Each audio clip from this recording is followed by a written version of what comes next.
नमस्कार दोस्तों, स्वागत है आपका स्टडी फॉर सिविल सर्विसेज में। वीडियो को पूरा देखिए। कोई भी आपका फीडबैक है, कोई सजेशन है, तुरंत वीडियो में कमेंट करके जरूर बताइए। अच्छा लगे तो वीडियो लाइक जरूर कर लीजिए और ऐसे वीडियो लगातार फ्री में पाने के लिए चैनल को तुरंत सब्सक्राइब कर लीजिए और बेल आइकन को जरूर टैप कर लीजिए ताकि आगे भी सारे वीडियो आपको मिलते रहे। यूट्यूब में फॉलो करते हैं तो प्लीज ये वाला फ्री टेलीग्राम चैनल जरूर ज्वाइन कर लीजिएगा। सारे नोटिफिकेशन, सारे अपडेट यहीं पे आते हैं, ध्यान रखिएगा। स्टडी फॉर सिविल सर्विसेज का कोई भी पेड ग्रुप अगर आपको ज्वाइन करना है तो सिर्फ 856480569066089752386445 यही नंबर है हमारे, सिर्फ जहां पे कॉल या व्हाट्सएप कर सकते हैं। इंस्टाग्राम पे हमारा पेज जरूर फॉलो कर लीजिएगा, studyforcivil.services है। ट्विटर पे हमको जरूर फॉलो कर लीजिएगा, @studyforcivils है। सारे क्वेश्चन अटेम्प्ट करिए और स्कोर अपना तुरंत कमेंट करके बताइए। दोस्तों नमस्कार, स्टडी फॉर सिविल सर्विसेज में आपका स्वागत है। Haryana civil services prelims examination के लिए हम यहाँ पे पेड क्विज को वीडियो फॉर्मेट में देख रहे हैं। कंटिन्यू करेंगे आज के फर्स्ट क्वेश्चन के साथ। उससे पहले अगर आपको एडमिशन से संबंधित कोई जानकारी चाहिए आपको हरियाणा सिविल सर्विसेज का जो प्रीलिम्स है उसके एग्जामिनेशन के लिए, तो नीचे देखिए डिस्क्रिप्शन बॉक्स में हमारी कॉन्टैक्ट डिटेल्स है, आप उस पर कॉन्टैक्ट करके पूरी इन्फॉर्मेशन एडमिशन के रिगार्डिंग ले सकते हैं। ठीक, तो हम कंटिन्यू करते हैं यहाँ से फर्स्ट क्वेश्चन।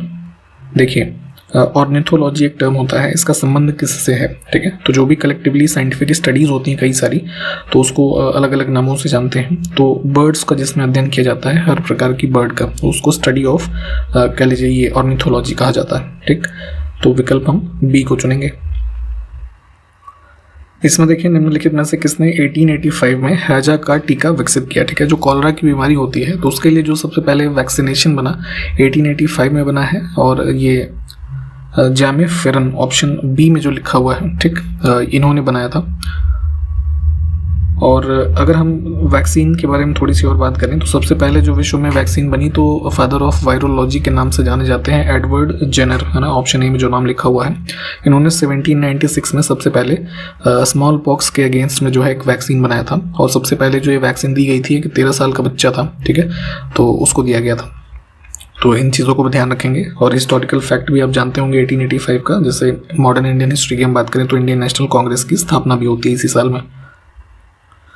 देखिए, फॉरेस्ट जो होते हैं उसके रेफरेंस में 4 स्टेटमेंट है, कौन सा गलत है?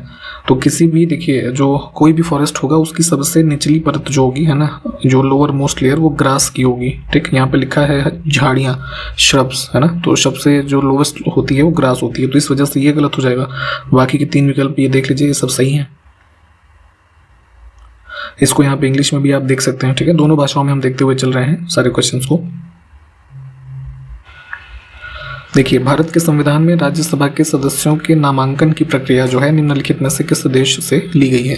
तो राज्यसभा यानी कि जो हमारे संसद में 2 हाउसेज हैं पार्लियामेंट में, एक तो लोकसभा, उसमें डायरेक्ट लोग चुने जाते हैं जैसे, और राज्यसभा में जो है कुल 12 मेंबर्स, है ना, कुल संख्या जितनी है उसमें से 12 लोगों को जिनके पास विशेष मतलब ज्ञान है या कह लीजिए स्पेशल नॉलेज है 4 फील्ड्स में, जो कि हैं आर्ट्स, साइंस, लिटरेचर और सोशल सर्विसेज। ठीक, तो अगर इसमें कोई उपलब्धि रखता है तो उस कैटेगरी में 12 लोगों को नॉमिनेट किया जाता है।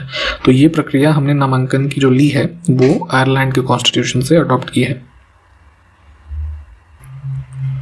नेक्स्ट है कि दशहरा उत्सव के दौरान किया जाने वाला वीर गासे नृत्य इसमें से किस राज्य के लोक नृत्यों में एक विशेष स्थान रखता है? तो जिस प्रकार हमारे नॉर्थ इंडिया में दशहरा का फेस्टिवल मनाते हैं, ठीक है, दिवाली के ठीक पहले, उसी से मिलता जुलता एक फेस्टिवल है वीर गासे, कर्नाटका में करते हैं इसको।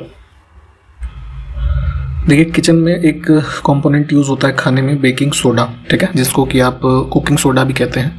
तो इसमें कौन सा तत्व यहाँ पे जो लिखा है उसका एक घटक नहीं है? तो बेसिकली बेकिंग सोडा जो है इसको आप सोडियम हाइड्रोजन कार्बोनेट के नाम से जानते हैं। इसका केमिकल फार्मूला होता है NaHCO3। तो इस पूरे फार्मूले में ही अगर आप देख लेंगे तो यहाँ पे आपको कैल्शियम नहीं मिलेगा, ठीक है, बाकी हाइड्रोजन, सोडियम, ऑक्सीजन ये मिलेंगे। नेक्स्ट है पोवाड़ा नृत्य किस राज्य की एक परफॉर्मिंग आर्ट है? ठीक, तो ये है महाराष्ट्र की। ठीक है, इस तरह की चीज़ें भी पूछी जाती हैं तो थोड़ा एक निगाह इस पर डालना भी ज़रूरी है। इसमें देखें, लड़कों में स्पेशली जैसे कि जो बॉयज़ हैं, यंग बॉयज़, ठीक, उनकी बात हो रही है, तो उनके बढ़ते हुए कंठ को गले के बाहर निकले हुए एक भाग के रूप में देखा जा सकता है। ठीक है, जब जैसे यंग एज होती है तो जब आप ग्रो कर रहे होते हैं तो उसमें आपका जो वॉइस बॉक्स है, ठीक है, तो यहाँ पे जो गला है ना, तो यहाँ पे जैसे दिखता है हड्डी जैसे निकली हुई, कुछ लोगों में जैसे जो ज़्यादा पतले होते हैं तो उसमें ज़्यादा दिखता है ये। ठीक, तो इसको पूछ रहे हैं कि इसका नाम क्या है? ठीक है, तो बेसिकली इसको एडम्स एप्पल कहा जाता है, डी विकल्प। इसमें देखें, लिटमस विलियन ठीक है। लिटमस पेपर के बारे में आपने जरूर सुना होगा। तो देखिए, लिटमस सॉल्यूशन बैगनी रंग का एक ऐसा रंजक होता है जो इसमें से किस वर्ग के एक पौधे लाइकेन से निकाला जाता है। ठीक, तो देखिए लिटमस जो हम टेस्ट करने के लिए बनाते हैं, है ना, तो उसको जो सॉल्यूशन प्राप्त किया जाता है एक प्रकार का पौधा है जिसको लाइकेन कहते हैं। ठीक है, उससे प्राप्त किया जाता है। और लाइकेन के बारे में कहा जा रहा है कि ये जो क्लासिफिकेशन यहाँ पे लिखी हैं उसमें से किससे संबंधित है। ठीक है, किस डिवीजन से, तो थैलाफाइटा ग्रुप ऑफ जो प्लांट्स होते हैं, बस इसमें इतना नाम ध्यान रखेंगे। ठीक है, इससे लाइकेन संबंधित होता है जिससे लिटमस सॉल्यूशन बनता है। ये बैगनी रंग का होता है। फर्दर इसको जो यूज़ करते हैं आप जानते हैं कि जैसे एसिड बेस इंडिकेटर्स के रूप में टेस्ट करने के लिए इसको यूज़ करते हैं। भारत में दूसरा सबसे महत्वपूर्ण धातु कर्म उद्योग कौन सा है। ठीक है, मेटलर्जिकल इंडस्ट्री की अगर हम बात करें तो सबसे फर्स्ट पोजीशन इंडिया में जो है वो आयरन एंड स्टील की है। ठीक है, ये सबसे सिग्निफिकेंट इंडस्ट्री है इंडिया में। सेकंड नंबर पे जो आता है वो एल्युमिनियम है। ठीक, भारतीय सेना ने गोवा को पुर्तगालियों से कब मुक्त कराया और इसे केंद्र शासित प्रदेश घोषित किया। ठीक, तो देखिए इंडिपेंडेंस के बाद भी गोवा जो है वो पुर्तगीज कंट्रोल में ही था। 1961 में यहाँ पे इंडियन आर्मी का ऑपरेशन हुआ, फिर लिबरेट कराया गया इसको। तो पहले ये बना यूनियन टेरिटरी, है ना, और उसके बाद जो फुल फ्लेज स्टेट बना है ये इसका फॉर्मेशन है 30 मई 1987। ठीक, तो इसको ध्यान रखेंगे। नेक्स्ट है the best thing about you is you. ये एक बुक है, इसका टाइटल है, इसके लेखक कौन है ये बताना है। तो ये अनुपम खेर जो बॉलीवुड अभिनेता है, इनकी पुस्तक है। निम्नलिखित में से कौन ऑस्कर पुरस्कार पाने वाले पहले भारतीय हैं। ठीक है, ऑस्कर पुरस्कार आप जानते हैं अभी रिसेंटली अनाउंस किए गए थे और सबसे हाईएस्ट ऑनर माना जाता है सिनेमा वगैरह की कैटेगरी में। तो ये जो है 1983 में मिला था भानु अथैया को। ऑप्शन ए करेक्ट हो जाएगा। एक फिल्म आई थी गांधी, है ना, उसमें एक कैटेगरी थी जो है बेस्ट कॉस्ट्यूम डिज़ाइन, उसके लिए दिया गया था। इसमें देखिए उपभोक्ता संरक्षण अधिनियम 2019 के प्रावधान कब से लागू हुए हैं। ठीक, तो भारत में जो है कंज्यूमर्स के जो इंटरेस्ट हैं उनको प्रोटेक्ट करने के लिए, उनके साथ कोई गलत ना हो जाए, कुछ मार्केट में गलत प्रैक्टिस, उस सबसे बचाव के लिए कंज्यूमर प्रोटेक्शन एक्ट बनाया गया पार्लियामेंट ऑफ इंडिया के द्वारा सबसे पहले 1986 में। ठीक, तो एक तो इस वर्ष को ध्यान रखिएगा। फिर अभी रिसेंटली 2019 में कुछ अमेंडमेंट्स किए गए इसमें और उसके बाद ये इफेक्टिव है 20 जुलाई 2020 से। ठीक है, डी ऑप्शन को हम चुनेंगे। और एक चीज़ ये ध्यान दीजिएगा, अभी हाल ही में हमने कंज्यूमर ये मनाया है वर्ल्ड कंज्यूमर राइट्स डे। ठीक है, 15 मार्च को। इसमें से किस आयोग ने सरकारी सेवाओं के सभी स्तरों में जो अदर बैकवर्ड क्लासेस हैं तो उनके उम्मीदवारों के लिए 27% आरक्षण की सिफारिश की थी। तो 27% रिजर्वेशन जो ओबीसीज को मिला है, मंडल कमीशन इसके लिए बनाया गया था 1979 में। ठीक, जनता पार्टी गवर्नमेंट के द्वारा, और इन्होंने नेक्स्ट ईयर अपनी रिपोर्ट प्रस्तुत की थी 1980 में। इस रिपोर्ट में ही ये रिकमेंडेशन दी गई थी। इसमें देखिए निम्नलिखित में से कौन पृथ्वी के महाद्वीपीय द्रव्यमान के मुख्य खनिज घटकों में से एक है। ठीक है, एनसीईआरटीज में भी साफ साफ ये लाइन लिखी है कि जो हमारा कॉन्टिनेंटल मास है अर्थ का अपर लेयर, वो उसका मेन कॉन्स्टिट्यूएंट क्या है, सिलिका और एल्यूमिना। ठीक, तो यहाँ पे क्या मिल रहा है, सिलिका। इसमें से किस तत्व में किसी अवयव की उच्चतम ऊष्मीय चालकता और उच्चतम प्रकाश परावर्तन होता है। ठीक है, तो जो एलिमेंट्स लिखे हुए हैं तो उसमें से थर्मल कंडक्टिविटी हाईएस्ट और हाईएस्ट लाइट रिफ्लेक्शन, दोनों ये प्रॉपर्टीज होती हैं सिल्वर में। ठीक, इसमें देखिए सालबाई की संधि किस वर्ष में हस्ताक्षरित की गई थी। तो फर्स्ट एंग्लो मराठा वॉर जो था उसका एंड हुआ था सालबाई की संधि से, जिसमें ये साइन की गई थी 17 मई 1782 को। ठीक है, ब्रिटिश जो है ईस्ट इंडिया कंपनी और मराठास के बीच में। ठीक, इसमें देखिए किस समाज सुधारक ने वर्ष 1896 में पूना में महाराष्ट्र में एक शैक्षणिक संस्थान जिसका नाम था हिंदू विधवा गृह की स्थापना की। तो बेसिकली देखिए डी.के. कर्वे इनका नाम है ना, ढोंडो केशव कर्वे। ये सोशल रिफॉर्मर थे और वुमेन एजुकेशन और ये री मैरिजेस वगैरह के लिए काफ़ी इन्होंने प्रयास किए। उसी क्रम में 1896 में विडो, ये जो हिंदू विडो होम जो था इन्होंने इस्टेब्लिश किया था। और मुख्य रूप से इसका ये था कि जो ऐसी विधवाएं थी वो मतलब दोबारा शादी करने में असमर्थ थी, है ना, उनकी हेल्प करना, ये मुख्य इसका ऑब्जेक्टिव था। इसमें देखिए एड्स फैलाने के लिए कौन सा प्रेरक कारक जिम्मेदार है। ठीक है, एड्स की बीमारी जो मेनली जैसे सेक्सुअल इंटरकोर्स वगैरह से काफ़ी स्प्रेड होती है, ठीक। तो इसका फुल फॉर्म होता है एक्वायर्ड इम्यून डिफिशियंसी सिंड्रोम, ठीक। और कॉजेटिव एजेंट एक वायरस होता है जिसको कि HIV के नाम से जानते हैं, ठीक है, ह्यूमन इम्यूनो डिफिशियंसी वायरस, ठीक। तो विकल्प हम बी को चुन लेंगे। इसमें देखें कृत्रिम फाइबर आसानी से आग पकड़ लेते हैं, परंतु अग्निशमन कार्मिकों की जो वर्दी होती है उसको फायर प्रूफ यानी अग्नि प्रतिरोधी बनाने के लिए इस पर एक प्लास्टिक की कोटिंग की जाती है, ठीक है। तो ये प्लास्टिक क्या यहाँ पे कुल मिला के नाम आपसे पूछ रहे हैं, तो मेलामाइन होता है, ठीक है। इसकी कोटिंग की जाती है, तो जो फायर ब्रिगेड के कर्मचारी होते हैं वो उसके जो उनकी वर्दी होती है उस पर वो इसकी कोटिंग होती है जिससे फायर कैच नहीं करते वो कपड़े।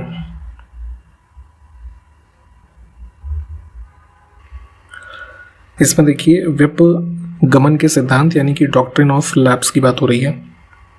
इसके कार्यान्वयन के खिलाफ 1824 में ब्रिटिश ईस्ट इंडिया कंपनी के खिलाफ सशस्त्र विद्रोह का नेतृत्व करने वाले पहले भारतीय शासकों में से इसमें से कौन एक था, ठीक है।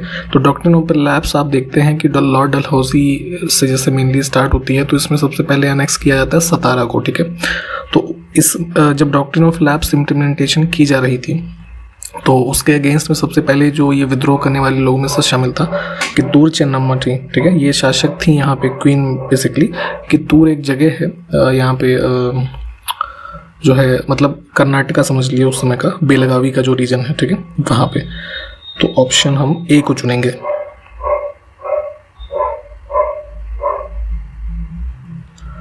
इसमें देखिए किस संविधान संशोधन ने संपत्ति के अधिकार को मौलिक अधिकार के रूप में समाप्त कर दिया। तो पहले राइट टू प्रॉपर्टी जो है हमारा पार्ट ये 3 जो है फंडामेंटल राइट का, उसके आर्टिकल 9 में था, ठीक है, 19(1)(f) में।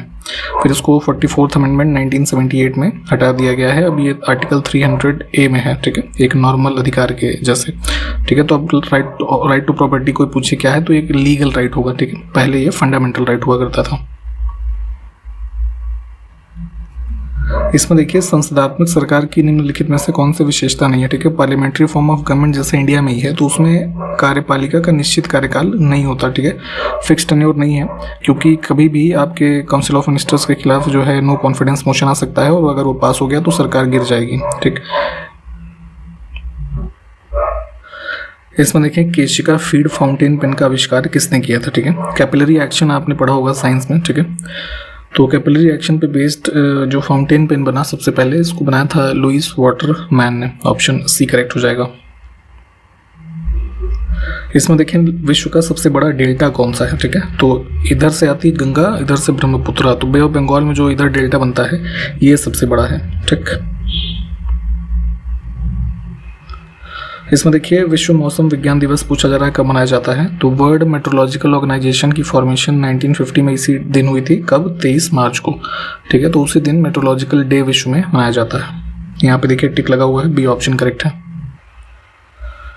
इसमें देखिए कॉस्मिक रेस के बारे में कौन सा कथन सही नहीं है, ठीक है। तो ये बेसिकली ओरिजिनेट होती हैं सन से, ठीक है। हाईली जो है चार्ज पार्टिकल होते हैं एनर्जाइज्ड, और इसकी वेवलेंथ जो है ये वेरी शॉर्ट यानी कि कम होती है, ये बिल्कुल ठीक है। फ्रीक्वेंसी जो है बहुत ज़्यादा होती है, और इसमें लिखा है कि ऑप्शन ए गलत हो जाएगा, विद्युत चुंबकीय नहीं होती है, ठीक है, नॉन इलेक्ट्रोमैग्नेटिक वेव्स होती हैं।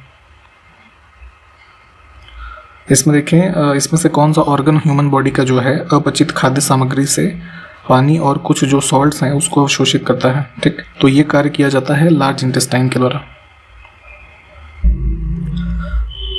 इसमें देखिए कौन सा कार्बोलिक अम्ल के नाम से भी जाना जाता है, ठीक है। फिनॉल बेसिकली एक होता है, इसका केमिकल फार्मूला C6H5OH, एक प्रकार का एरोमेटिक यानी खुशबूदार ऑर्गेनिक कंपाउंड है, इसको ही फिनॉल कहा जाता है, और एसिड के नाम में कार्बोलिक एसिड कहते हैं।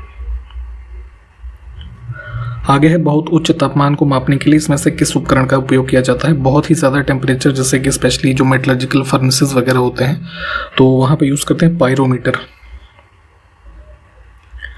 आगे है सर्पी घर्षण स्थैतिक घर्षण से किस प्रकार होता है, उसका रिलेशन क्या होगा, ठीक है। तो मान लीजिए किसी जैसे क्या होता है, जैसे फ्लैट सरफेस पे कोई रफ सरफेस है, उस पर कोई दूसरी रफ बॉडी है, तो उनके बीच में क्या होगा कि जो इरेगुलरिटीज़ हैं उसमें इंटरलॉकिंग टाइम ज़्यादा होता है, तो वहाँ पे जो है ये फ्रिक्शन ज़्यादा होगा, ठीक। और वहीं कोई मान लीजिए स्लाइडिंग सरफेस है, उस पर कोई बॉडी जो है स्लाइड हो रही है, तो वैसे केस में जो ये क्या बोलते हैं आपका ये फ्रिक्शन होगा, है ना, वो आपके स्टैटिक फ्रिक्शन से कम होगा। ठीक, आगे है कि प्रोटीन संश्लेषण के लिए आवश्यक गैस कौन सी होती है। ठीक है, तो ये होती है नाइट्रोजन, ऑप्शन ए। स्कर्वी बीमारी जो है किसकी कमी से होती है। ठीक है, तो आपकी बॉडी में जो है विटामिन सी की कमी हो जाएगी, उसको क्या बोलते हैं, एस्कॉर्बिक एसिड। ठीक, तो स्कर्वी हो जाता है।